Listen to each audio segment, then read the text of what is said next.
Alam mo ba na kapag ibinuka ng lalaking ito ang bibig niya, Kame, Hame, Wave! O mga bata, kaya huwag kayong mawawala hanggang sa susunod nating pagkikita. Paalam!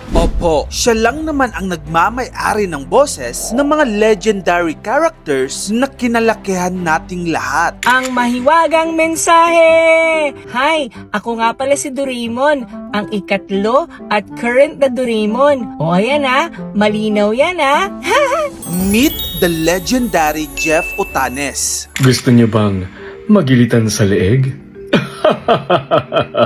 Ngunit ngayong December 2025 lamang, isang malungkot na balita ang dumating sa mundo ng anime at entertainment dito sa Pilipinas. Pumanaw na si Jeff Otanes, ang legendary voice actor na nagbigay buhay sa boses na minahal ng milyong-milyong mga Pinoy. Si Jefferson Cyril Otanes ay pinanganak noong June 9, 1979 sa Antipolo, Rizal. Hindi siya bastang ordinaryong voice actor. Nasa likod siya ng maraming anime characters at cartoons na ipinalabas sa Filipino Dub TV. Pinakakilala siya bilang second Filipino voice ni Son Goku sa Dragon Ball franchise. Isang karakter na paborito at kinalakihan ng maraming Pinoy anime fans mula pa noong 1990s hanggang ngayon. Pero hindi lang si Goku ang kanyang ginampanang boses. Nagbigay rin siya ng buhay sa mga karakter tulad ng Doraemon, James at Professor O sa Pokemon, Usopp sa One Piece, Hisoka sa Hunter x Hunter, Kogoro Mori sa Detective Conan, Yami Yogi sa Yu-Gi-Oh! At marami pang legendary characters. Higit sa 50 character voices sa anime, cartoons at iba pang dub shows ang ginampanan ni Jeff Otanes na naging bahagi na ng childhood ng milyong-milyong kabataan sa bansa. Ngunit hindi lang basta voice actor si Jeff Otanes. Nagtrabaho rin siya bilang ADR director o yung taong tumutulong sa pagsasalin, pagdirect at pag-ayos ng voices sa Filipino version ng mga palabas. Nakatrabaho niya ang mga malalaking network at proyekto kasamang ABS-CBN, GMA Network at TV5. Pati na rin bilang voice-over announcer sa mga sikat na programa tulad ng It's Showtime. Kaya naman sa mundo ng voice dubbing at local animation, kilala siya hindi lang dahil sa mga karakter na ginawa niyang buhay, kundi dahil sa pintig ng boses na tumulong gawing mas relatable ang mga palabas para sa masa. Ngunit ilang taon na ring may pinagdadaanan na hamon ang maestro ng mga boses. Noong 2024, ibinahagi niya sa social media na na-diagnose siya ng stage 5 chronic kidney disease at kailangan ng regular na dialysis bilang bahagi ng kanyang treatment. Sa mga nagdaang buwan bago siya pumanaw, inamin ng pamilya na lumalala na ang kondisyon ni Jeff. Naglunsad pa nga sila ng GoFundMe campaign para humiling ng abuloy at donasyon sa mga tao. Ayon sa kanila, si Jeff ay meron ng malalang heart blockage na nangangailangan ng coronary artery bypass surgery, isang expensive at life-saving na procedure. Pero sa kasamaang palad, habang nagpapatuloy ang mga komplikasyon sa puso at sa kanyang kidney, kinumpirma ng pamilya ang pagpanaw ni Jeff Otanes noong December 16, 2025.